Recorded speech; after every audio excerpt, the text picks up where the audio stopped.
Secondary activity में हम लोग देखेंगे इंडस्ट्री। ठीक है, तो सबसे पहला काम, सबसे पहली बात जो इसमें होती है, जो मैं क्वेश्चन लिखी हूं कि industry, why is an industry a secondary activity, माने क्यों उद्योग को द्वितीयक आर्थिक क्रिया कहते हैं, क्यों? क्योंकि इसमें हम लोग क्या जनरली क्या करते हैं, कोई भी सामान का प्रोसेसिंग करते हैं। उद्योग में क्या होता है, कोई कच्चा माल को ले जाकर हम लोग उससे क्या करते हैं, तैयार माल तैयार करते हैं, है ना, फिनिश्ड प्रोडक्ट बनाते हैं। और कच्चा माल हम लोगों को कहाँ से मिलता है, प्राइमरी एक्टिविटी से।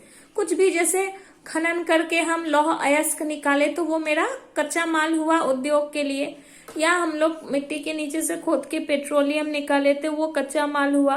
फिर वो जाके ऑयल रिफाइनरी में वो परिशोधित होगा, और परिशोधित होने के बाद उससे पेट्रोल, डीजल, केरोसिन ये सब बनेगा। तो पेट्रोलियम मेरा कच्चा माल था। ठीक है, तो इसलिए इसको हम लोग द्वितीयक आर्थिक क्रिया कहते हैं। अच्छा, तो इंडस्ट्री में, माने इंडस्ट्री जो टॉपिक है हम लोग का, जो पार्ट है, उसमें जो सबसे इंपॉर्टेंट है वो है Weber's theory of industry, industrial location. जगह नहीं था, मैंने ऐसा लिख दिया है, वेबर्स थ्योरी ऑफ इंडस्ट्री, ये होना चाहिए Weber's theory of industrial location. ठीक है, industrial location, Weber's theory of industrial location. मतलब उद्योग के माने स्थायीकरण या स्थिति का सिद्धांत, कहाँ उद्योग को स्थापित करना चाहिए।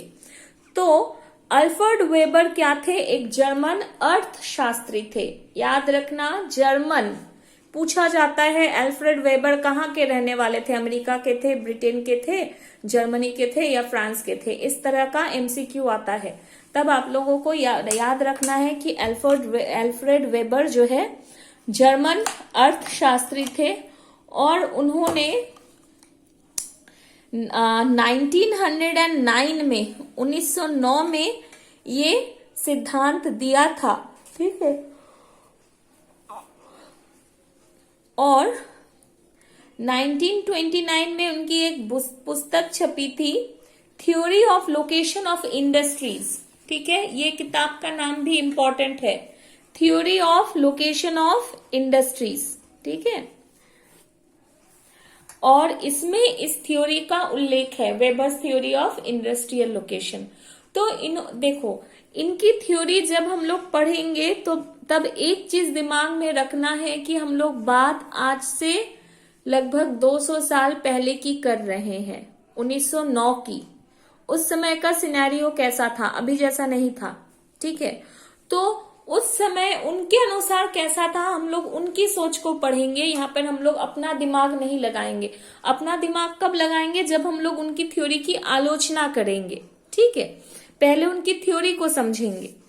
तो वेबर ने अपनी थ्योरी को बताने के पहले कुछ माना है। ठीक है, कुछ जिसको हम लोग कहते हैं मान्यताएं या एजम्पशंस। ठीक है, एजम्पशंस ऑफ वेबर्स थ्योरी, ये क्या है, मान्यताएं हैं। मान्यताएं माने उन्होंने ऐसा माना है। ठीक है, तो उन्होंने क्या क्या माना है उन्होंने माना है कि जो एरिया है that is a homogeneous area. Homogeneous मतलब पूरा समान जलवायु रहेगी, समान स्थलाकृति होगी, एक जैसी जनसंख्या होगी, लोगों का खान पान, रीति रिवाज सब कुछ एक जैसा होगा। ऐसा वास्तविकता में कभी भी संभव नहीं है, लेकिन उन्होंने ऐसा माना है। और क्या है कि लेबर हर जगह नहीं मिलते हैं। ठीक है, और लेबर जो है वो मोबाइल नहीं होते हैं, मतलब जो मजदूर हैं वो एक जगह से दूसरी जगह आ जा नहीं सकते हैं। ठीक है, और उन्होंने क्या कहा है, लेबर जो है कुछ ही माने कुछ कुछ स्थान पर ही मिलते हैं, हर जगह पर नहीं मिलते हैं, ये तो सही है। लेकिन जो श्रमिक जो है वो एक जगह से दूसरी जगह आ जा नहीं सकते हैं। फिर उन्होंने क्या कहा है कि बाजार में माने पूर्ण प्रतिस्पर्धा होती है, परफेक्ट कंपटीशन मार्केट होता है। परफेक्ट कंपटीशन मार्केट में क्या होता है, इकोनॉमिक्स में आप लोग पढ़े होंगे कि वस्तु का दाम बढ़ता है तो उसका डिमांड एकदम कम हो जाता है, और वस्तु का दाम अगर घटता है थोड़ा सा भी तो डिमांड बहुत बढ़ जाता है। इसको हम लोग परफेक्ट कंपटीशन मार्केट कहते हैं, ठीक है। और क्या है, परिवहन लागत जो है यह दूरी और भार के हिसाब से बढ़ता है, ठीक है। लेकिन ये भी सही हमेशा नहीं है। देखो, परिवहन लागत हमेशा दूरी और भार के हिसाब से नहीं बढ़ता है, इसको क्रिटिसिज्म में तुम लोग पढ़ोगे, लेकिन मैं यहाँ पे समझा दे रही हूं। जैसे कि अगर हम लोग जैसे किसी गाड़ी में, एक ट्रक में कोयला भर के भेज रहे हैं और एक ट्रक में स्टील का अलमारी बन के जा रहा है, तो दोनों का ट्रांसपोर्टेशन चार्ज अलग अलग होगा। कोयला वाला का खर्च हमको कम आएगा, और अगर स्टील का अलमारी या हीरो होंडा बाइक अगर भेज रहे हैं तो उसका खर्च अधिक आएगा। क्यों? दोनों का वजन तो एक ही है, दोनों में तो एक ही ट्रक जा रहा है, लेकिन क्यों आएगा? क्योंकि जो प्रोडक्ट है उस पर डिपेंड करता है। कोयला हमारा कच्चा माल है, उसमें कोई सिक्योरिटी नहीं है, एक दो चट्टान कोयला का गिर भी जाएगा तो दिक्कत नहीं है। लेकिन जो अलमारी है या मेरा हीरो होंडा का जो बाइक जा रहा है वो मेरा कॉस्टली सामान है, उसमें सिक्योरिटी है, ठीक है, इसलिए उसका ट्रांसपोर्टेशन चार्ज अधिक है। एक ही वजन का हुआ तो क्या हुआ, ठीक है। तो हम यहाँ पे वेबर जो कहते हैं कि परिवहन लागत भार और दूरी के हिसाब से बढ़ता है, ये हमेशा सही नहीं है। परिवहन लागत डिपेंड करता है कि हम किस तरह की वस्तु भेज रहे हैं उस पर। सेकंड है, तुम लोग देखोगे बस या ऑटो में जाते हो तो कम दूरी के लिए ज्यादा पैसा लगता है, और ज्यादा दूर जाते हो तो तुलनात्मक रूप से कम लगता है। जैसे हम खड़गा से टीटागढ़ जाएंगे तो हमको मिनिमम 10 रुपया देना पड़ेगा। ऑटो में चढ़े, एक स्टॉपेज भी गए तो हमको 10 रुपया मिनिमम भाड़ा हो गया है। लेकिन हम यहाँ से डनलप जाएंगे तो हमको 30 रुपया लगेगा। कितना सारा स्टॉपेज बीच में पड़ता है, ठीक है। तो हम क्या देखें कि दूरी के हिसाब से हमारा भाड़ा जो है, लागत जो है नहीं बढ़ा। तो हर जगह वेबर का ये काम नहीं करता है, लेकिन ये वेबर की मान्यता है। क्या माना है उन्होंने कि यातायात लागत दूरी और भार के हिसाब से बढ़ता है, और होमोजेनिटी होती है हर जगह, जलवायु, धरातल, लोगों का रीति रिवाज, सब कुछ एक जैसा होगा। मजदूर जो है वो मोबाइल नहीं है, मन में उनमें गतिशीलता नहीं होती है, वो एक ही जगह पाए जाते हैं। अच्छा, रॉ मटेरियल्स जो है वो कुछ रॉ मटेरियल्स सर्वत्र सुलभ होते हैं, जिसको उन्होंने यूबिक्विटीज कहा है, मतलब हर जगह मिलते हैं। और कुछ रॉ मटेरियल्स जो हैं लोकलाइज्ड होते हैं, दुर्लभ होते हैं, वो कुछ कुछ स्थानों पर ही मिलता है, और उनके लिए क्या होता है, वो एक स्थान विशेष पर ही मिलते हैं, ठीक है। अच्छा, उन्होंने रॉ मटेरियल्स को भी दो भाग में बांटा है, प्योर और इनप्योर। प्योर रॉ मटेरियल्स माने शुद्ध कच्चा माल, उन्होंने किसको कहा है? शुद्ध कच्चा माल वे हैं जिनसे अगर हम लोग वस्तु तैयार करेंगे तो हमारा ज्यादा वेस्टेज नहीं होगा। जैसे कपास से अगर हम सूती वस्त्र बनाते हैं तो देखते हैं कि अगर मान लो कि हम 5 केजी कपास लिए हैं तो हो सकता है हमारा 4 केजी का उससे धागा निकला या 4.5 केजी का धागा निकला, तो हमारा वेस्टेज कम हुआ, ठीक है।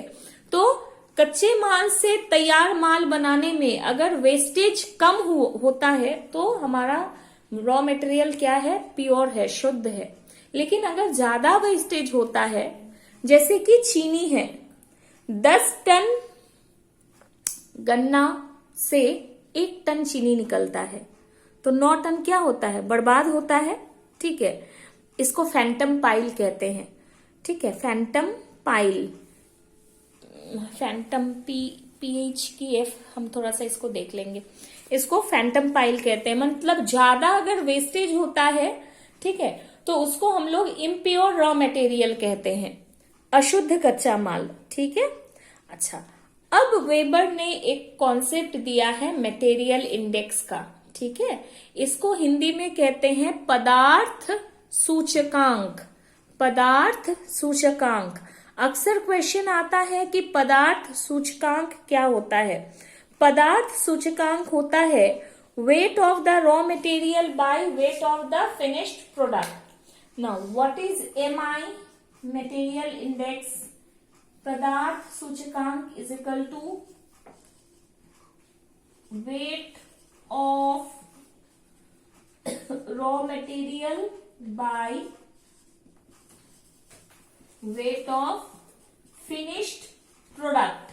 ठीक है, RM माने रॉ मटेरियल, FP माने फिनिश्ड प्रोडक्ट। कच्चे माल का वजन बटे तैयार माल का वजन, इसको हम लोग MI कहते हैं। ठीक है, इसको आप इस तरह से WR और WF लिख सकते हैं। WR माने weight of raw materials, weight of finished product. ठीक है, अच्छा, अब मैंने यहाँ पे 3 कंडीशन दिया है। अगर MI 1 से बड़ा है, MI 1 के बराबर है, MI 1 से कम है, 3 कंडीशन हो सकता है। 3 कंडीशन में क्या क्या होगा मैं ये समझाती हूं। अच्छा, एक मैंने यहाँ पे और लिखा है लेबर कोएफिशिएंट। लेबर कोएफिशिएंट माने होता है कि कोई वस्तु तैयार करने में प्रति इकाई में हमको कितना लेबर कॉस्ट लगता है। कोई वस्तु मान लो कि हम बनाएं तो उसका पर यूनिट बनाने में, प्रति यूनिट बनाने में, जैसे कि हम शर्ट बना रहे हैं, ठीक है, तो एक एक शर्ट बनाने में मेरा कितना लेबर कॉस्ट लगा, उसको हम कहेंगे लेबर कोएफिशिएंट। ठीक है, माने श्रम लागत सूचकांक हिंदी में। अच्छा, और ये सबसे इंपॉर्टेंट है आइसोडापेन। ठीक है, आइसो माने इक्वल। ठीक है, iso is a Greek word which means equal. आप लोगों ने आइसोथर्म, आइसोबार, आइसोहेलाइन, आइसोहाइट, आइसोटोप बहुत कुछ पढ़े होंगे। तो यहाँ पे हम लोगों को आइसोडापेन पढ़ना है, और आइसोडापेन वेबर के थ्योरी का एक बहुत बड़ी पहलू है। ठीक है, क्योंकि वेबर का थ्योरी को हम लोग लीस्ट कॉस्ट थ्योरी कहते हैं, ये बता देना बहुत जरूरी है। वेबर के थ्योरी को हम लोग लीस्ट कॉस्ट थ्योरी, हिंदी क्या होगी, न्यूनतम लागत सिद्धांत। न्यूनतम लागत, तो किसका न्यूनतम लागत? वेबर ने अपने थ्योरी को ट्रांसपोर्टेशन कॉस्ट पर माना है। अक्सर पूछा जाता है कि वेबर की थ्योरी को हम लोग लीस्ट कॉस्ट थ्योरी किस आधार पर कहते हैं, क्योंकि वेबर की थ्योरी को हम लोग ट्रांसपोर्टेशन कॉस्ट पर, यातायात लागत पर मानते हैं। ठीक है, और ये आइसोडापेन कहता है, आइसोडापेन क्या है? आइसोडापेन एक काल्पनिक रेखा है जो समान यातायात वाले लागत वाले स्थानों को आपस में जोड़ती है। मान लो कि एक जगह से एक पॉइंट ए है, ठीक है, हमको जाना है यहाँ पर, ये मेरा मार्केट है, ये ए है, बी है, सी है, डी है, ए बी सी डी। ठीक है, हम कहीं से भी अगर हम मार्केट में आते हैं तो मान लीजिए कि हमको 100 रुपया लग रहा है, तो एक काल्पनिक रेखा अगर इसको आपस में मिलाते हुए हम बनाते हैं तो ये क्या है? एक आइसोडापेन है।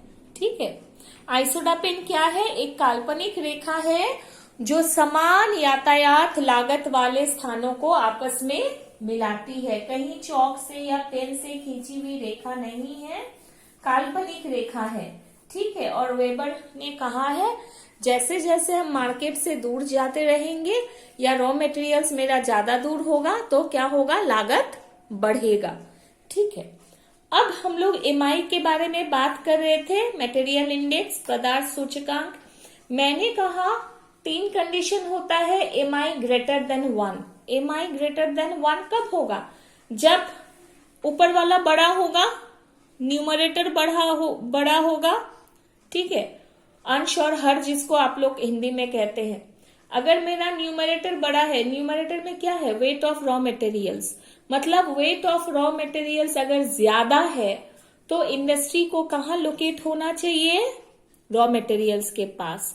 जैसे गन्ना के अधिकतर मिल, चीनी मिल कहाँ, दक्षिण भारत में, इसलिए क्वेश्चन रहता है कि दक्षिण भारत में अधिकतर जो है चीनी मिलें खेतों के पास लोकेटेड क्यों होते हैं, क्यों स्थित होते हैं?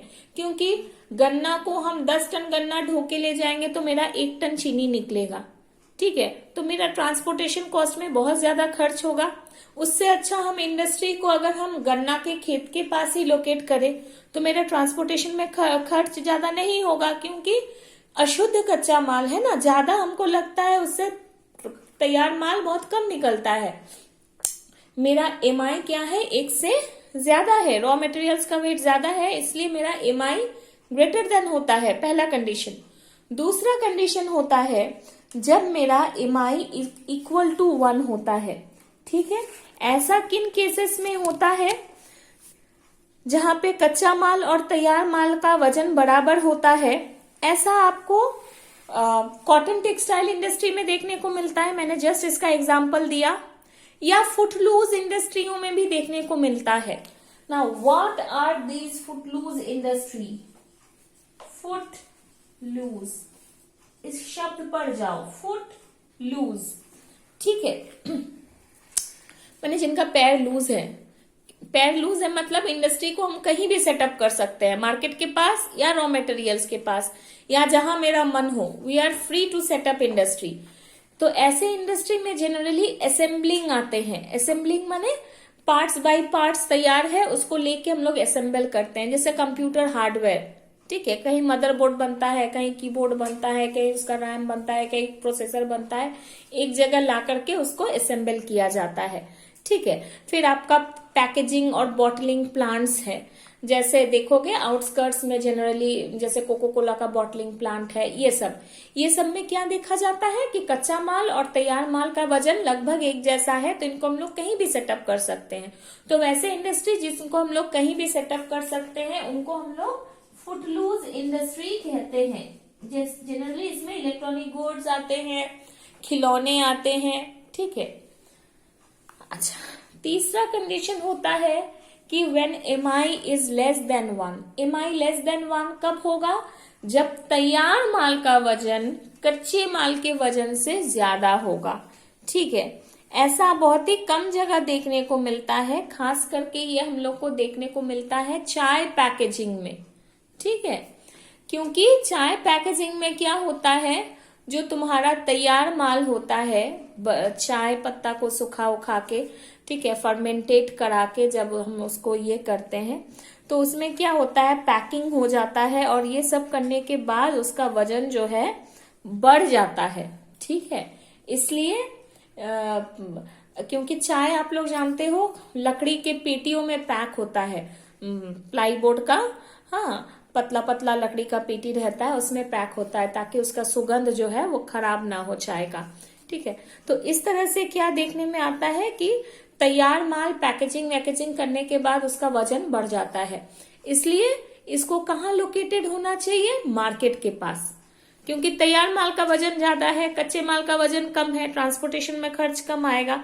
तो वेबर ने किसको अधिक प्रायोरिटी दिया है? ट्रांसपोर्टेशन कॉस्ट को, कि जहां ट्रांसपोर्टेशन कॉस्ट कम होगा इंडस्ट्री को हम लोग वहीं सेटअप करेंगे।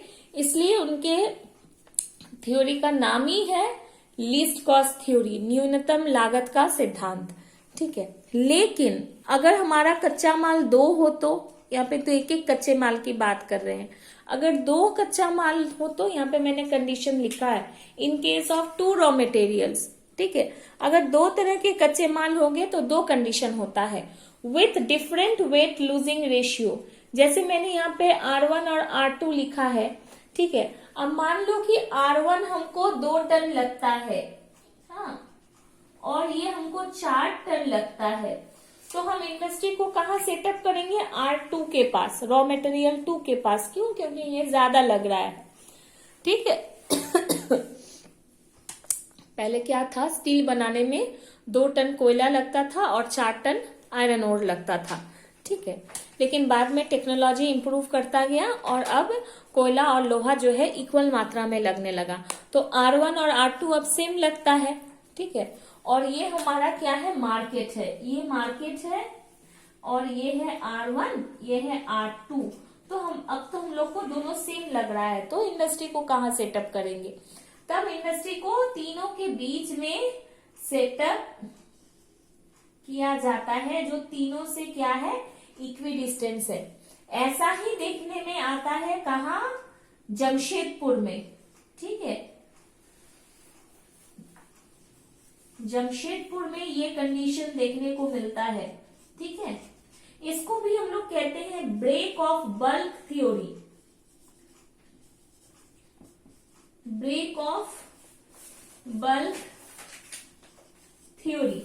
ब्रेक ऑफ बल्क थ्योरी क्या है? जहां पर ये बल्क वाला सिस्टम ब्रेक हो रहा है। पहले क्या था, जो बल्की माने हेवी, जो हेवी होता था वहीं पर इंडस्ट्री को लोकेट करना है। लेकिन अगर दोनों इक्वल वेट के हैं तो क्या होगा, इंडस्ट्री बीच में लोकेट होगा, दोनों रॉ मटेरियल से इक्वी डिस्टेंस में, ठीक है। तो ये मेनली हो गया वेबर का थ्योरी, ठीक है। और अब वेबर की थ्योरी की आइसोटोपेन तो समझा ही दी हूं, और वेबर की थ्योरी की क्या है, आलोचना तो बहुत है, क्योंकि सबसे पहले वेबर ने जो माना है वो मानना ही गलत है। एक जैसा होमोजीनियस नहीं हो सकता है। फिर मजदूर नहीं जा पाएंगे इधर उधर, ये भी गलत है। मजदूर तो सबसे ज्यादा जाते हैं, ट्रेन बस पकड़ के कहीं भी चले जाएंगे। फिर वेबर ने जो कहा था कि भार तथा दूरी के अनुपात में परिवहन लागत बढ़ता घटता है, ये भी गलत है। इसको मैंने इसके पहले बताया है, ठीक है। अच्छा, फिर वेबर ने एक एग्लोमेरेशन की बात भी की है, समूहीकरण का प्रभाव वेबर ने कहा है, ठीक है। कि वेबर ने क्या कहा है कि कोई कारखाना समूहीकरण का लाभ उठा सकता है। समूहीकरण माने होता है एक साथ आना, जिसको इंग्लिश में एग्लोमरेशन कहते हैं। इससे क्या होता है कि कारखाने का विस्तार करके उत्पादन को बढ़ा सकते हैं और बड़े पैमाने पर उत्पादन करके लाभ कमा सकते हैं।